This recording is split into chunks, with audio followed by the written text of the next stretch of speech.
So as you can see, it definitely was just an attempt, and we did indeed fail the One Faith. Though I do feel like we made very solid progress, and more importantly, I've learned a ton from this campaign. Major things. My revoke was a bit late. I had a lot of comments saying like, "Oh, it's impossible. Your revoke is super late." My revoke was like 1606, I believe. That's totally fine. You can easily do a world conquest with a revoke at like 1650. My issue was that my pacing was slow. Obviously, all of this would need converted, and we didn't even get into Africa. I own literally no land in Africa except for some stuff over here that I stole, and then Egypt. So there's definitely a lot that I learned. We have most of the New World. My thought was, rather than a world conquest, I was just going to do the One Faith. I wasn't really too concerned about the one tag itself. So it's a bummer, but it is what it is. So the major thing that I learned, expand more early. As you saw in the time lapse, we were very slow to expand. I didn't really change my borders a whole lot for the first 50 years or so, mostly because I was just managing the internal politics of the HRE. We crushed the Reformation. This Reformation was like the best Reformation I've ever personally had, so I was really happy about that. We basically had it completely gone by like 1530, and that was all 6 of them. So that was really good. And then I had a couple of issues. The number one thing that I ran into was that I gave this land over here to a couple of tags over here, and they instantly added it to trade companies. So even I couldn't convert for them.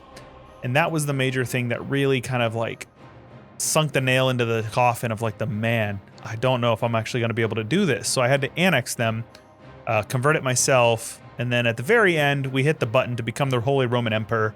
And then I did a bunch of button clicks here to get as much manpower as we possibly can. So you can see here we have 18.9 million manpower. So take that, Zlevik. I know that you had your 1 million manpower video a while back. So towards the end, when I knew that I wasn't going to be able to get the One Faith, I decided to go for as many achievements as I possibly could. Obviously, a decent reserve. We have that times 18, almost 19. Have 3 colonial governors that were directly appointed by you. Easy. You just do it. It's easy. Same with cowardly tactics. All I did was just build a supply depot on a mountain province that has livestock that has a fort. Foul mouth, just scornfully insult a bunch of people. Basically, just spending a bunch of prestige.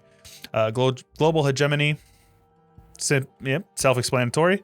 Name a general after yourself and lead your army to victory. Did that, easy peasy. One family to rule them all. Have your dynasty on 18 thrones at the same time. Client states do not count.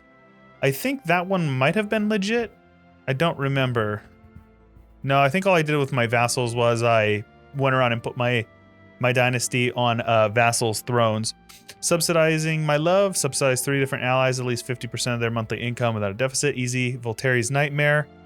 And I believe that I had neither holy nor German. Where was that? Maybe I got it. I was thinking I got it in this campaign. Maybe I'm wrong. Apparently I got it already.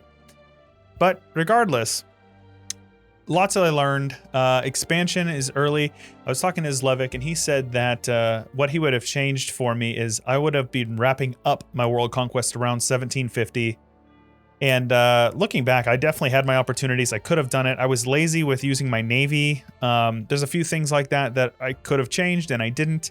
But, you know, that's what EU4 is all about. Learning. So let's do the timeline real quick through the very end here.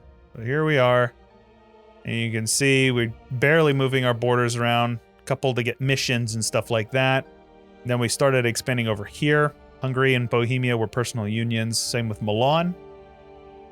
And then we started expanding over this way. Once we revoked around here, we got our personal union on Poland and Lithuania. This happened during a war with the Ottomans. It was really funny.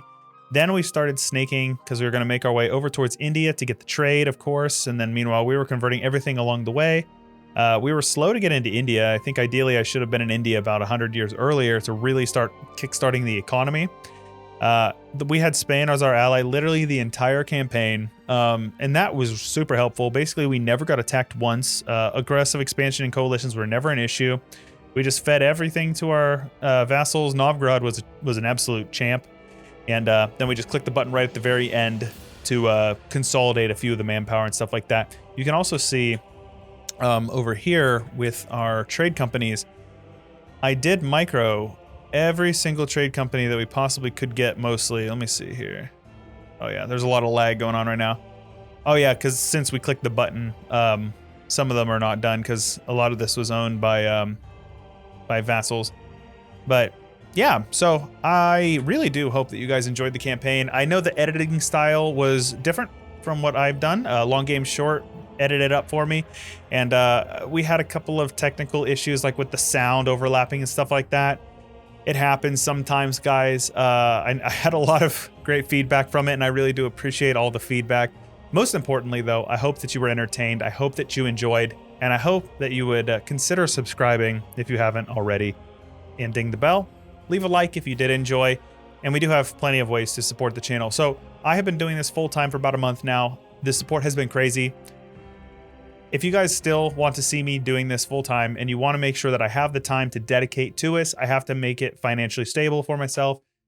Crowdfunding is the best way to do it. We have a Patreon, and you can join the channel as a member. Those are both going to be linked in the description below. If you do want a cool minimalist shirt like this CS Castle shirt here with the alternate logo, that's also going to be linked below. Shirts are about, I think, $26 US. And they're really comfortable. I like them. I wear them for every video for the most part. So, but that's all I got for you. This is Chewyshoot. We did not get the One Faith, but I'm okay with it. I'll catch you guys later. A very special, huge thanks to my top supporter on Patreon, Spartan Omega, as well as the other very generous people, Palmer, Bloodbound, Drunk Binary, Angelic, Jaren Clampett, Martin Dressel, Some Kind of Meme, Corbett Gaming, Blonde Damon, Thomas Jarden, The Bitter Steel, Joseph Catchell, RJ Pilot, Home TV, Disdain, and many, many more. Your continued support is what allows this channel to thrive, and I appreciate you very much.